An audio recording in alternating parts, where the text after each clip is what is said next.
Olá, boa tarde. Você acompanha agora notícias do Brasil e do mundo desta quinta-feira, dia 31 de agosto.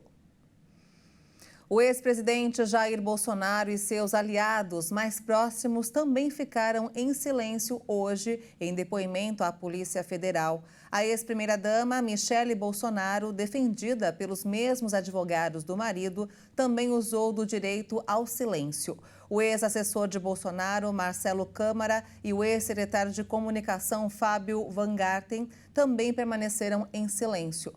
As defesas dos 4 depoentes questionam a competência do Supremo Tribunal Federal em ser relator do caso que tramita na sede da Polícia Federal em Brasília.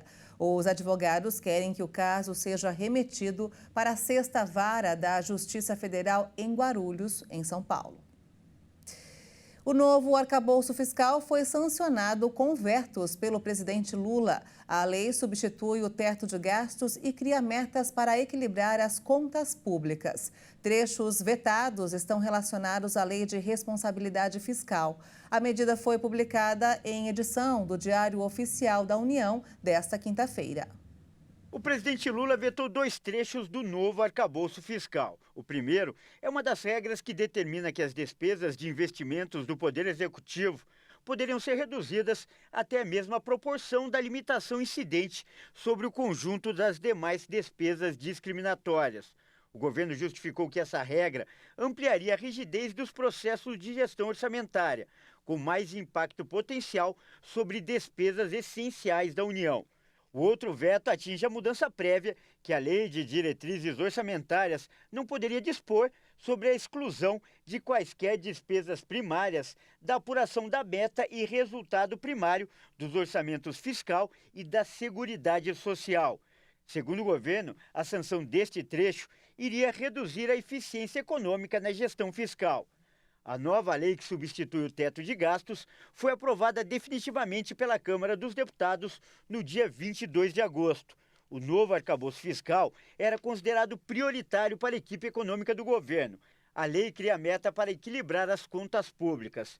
A nova regra limita o crescimento das despesas públicas, que podem ultrapassar a inflação, desde que respeite uma margem de 0,6% a 2,5% de crescimento real ao ano. A Câmara dos Deputados aprovou o projeto que prorroga a desoneração da folha até 2027 para os setores que mais empregam. Agora o texto volta para análise do Senado por causa das mudanças. Com o placar de 430 votos a favor e 17 contra, a Câmara dos Deputados aprovou a lei que prorroga a desoneração da folha de pagamentos para 17 setores da economia até 31 de dezembro de 2027. Entre os setores que podem aderir a este modelo estão as indústrias têxtil, de calçados, máquinas e equipamentos e proteína animal, construção civil, comunicação e transporte rodoviário. A desoneração da folha permite às empresas substituir a contribuição previdenciária de 20% sobre os salários dos empregados por uma alíquota sobre a receita bruta, que varia de 1 a 4,5%. A ideia é que, com a desoneração, os setores ampliem a contratação de pessoal. Esses setores atualmente empregam cerca de 9 milhões de trabalhadores. Em seu parecer, a relatora, a deputada Ani Ortiz, afirmou também que a desoneração tem potencial de gerar 1,6 milhão de postos de trabalho. O texto também estendeu o benefício a todos os municípios que vão ter a redução da contribuição previdenciária até 2027, com uma variação de 8% a 18%, a depender do produto interno bruto de cada cidade. A proposta volta para uma análise dos senadores, já que os deputados alteraram o conteúdo. O projeto aprovado pelos senadores estipulava 8% para os 5.300 municípios. Rio de Janeiro e Distrito Federal confirmaram casos da EG5, a nova sublinhagem da Ômicron. Desde a chegada da variante, conhecida como Aedes, em território nacional, aumentaram os testes positivos de Covid no Brasil. As informações são baseadas nos estudos da Associação Brasileira de Medicina Diagnóstica e do Instituto Todos pela Saúde. A repórter Maria Clara Leite tem mais informações. A alta em ambos os levantamentos é de aproximadamente 7%.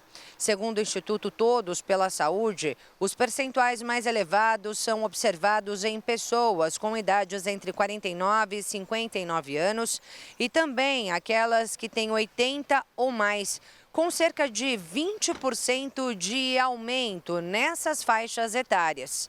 A Organização Mundial da Saúde monitora a disseminação da Aedes, que já circula em mais de 50 países.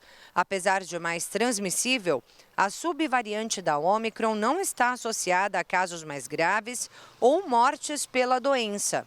A gente lembra aqui que a maioria da população brasileira já tomou as doses básicas das vacinas contra a Covid-19, o que seria aí a grande razão, segundo especialistas, dos registros de formas mais leves da doença e redução de casos, apesar do reforço da bivalente só ter sido aplicado em 15% do público-alvo até agora.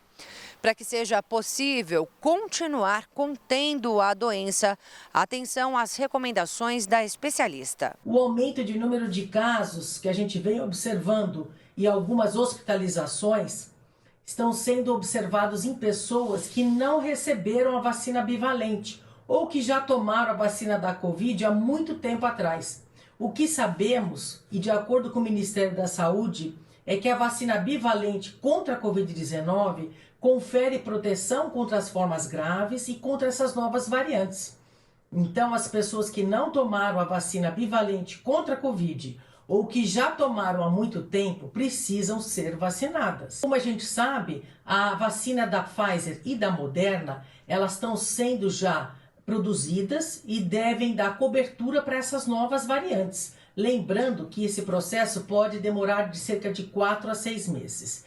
Mas não é uma nova vacina, mas sim uma atualização da vacina que já temos. Por isso o processo é mais rápido. Portanto, é recomendável que todos recebam as vacinas, principalmente os idosos, imunossuprimidos, para ficarmos protegidos contra essas novas variantes e contra as formas graves. Por isso, vacine-se, proteja-se, procure o posto de saúde mais próximo da sua cidade. Nos destaques internacionais, o ex-presidente Donald Trump se declarou hoje inocente das acusações de tentar infringir leis no estado da Geórgia na tentativa de reverter o resultado da eleição presidencial de 2020. Trump apresentou sua declaração em um documento judicial nesta quinta-feira, renunciando ao direito de comparecer a uma leitura de acusações marcada para a próxima quarta. O republicano enfrenta 13 acusações criminais, incluindo a extorsão. O magnata de 77 anos se entregou na semana passada no presídio do condado de Fulton, em Atlanta, capital da Geórgia, e se tornou o primeiro ex-presidente americano a ser fotografado em um registro policial. Trump é o favorito à indicação republicana para as eleições de 2024. Muitas espécies que estão ameaçadas de extinção no mundo vivem nas áreas de proteção da Unesco. Esses locais são chamados de Patrimônio Mundial. E hoje a ONU fez um apelo para que os países deem mais atenção e tomem todos os cuidados necessários com esses locais. Afinal, eles são a última esperança para a conservação da biodiversidade na Terra. Os 1.157 sítios naturais e culturais inscritos no Patrimônio Mundial da Unesco representam menos de 1% da superfície terrestre. Mesmo assim, estes locais detêm mais de 20% das espécies mapeadas no mundo. É o que afirma um estudo da Unesco sob o título Patrimônio Mundial, uma contribuição única para a conservação da biodiversidade. A partir daí, a agência da ONU faz um apelo de proteção a estes locais aos 195 países signatários. Para as Nações Unidas, as áreas inscritas na lista de Patrimônio Mundial constituem a última proteção das espécies ameaçadas no mundo. A ONU dá como exemplo os últimos pandas ou rinocerontes na natureza, 2 espécies que estão em sítios de Patrimônio Mundial. O estudo da Unesco afirma que 1.157 sítios abrigam mais de 75 mil espécies de plantas e mais de 30 mil espécies de mamíferos, pássaros, peixes, répteis e anfíbios. Estes locais protegem mais de 20 mil espécies ameaçadas no mundo. O problema é que o estado de preservação de 1/3 dos sítios naturais está ameaçado pela mudança climática, o que significa que é urgente realizar ações de adaptação e prevenção. E essa edição fica por aqui. Você acompanha outras informações logo mais às 5 da tarde com Beatriz do Vale. E eu volto no Jornal das 18h30 ao lado de Juliana Dariva. Até lá.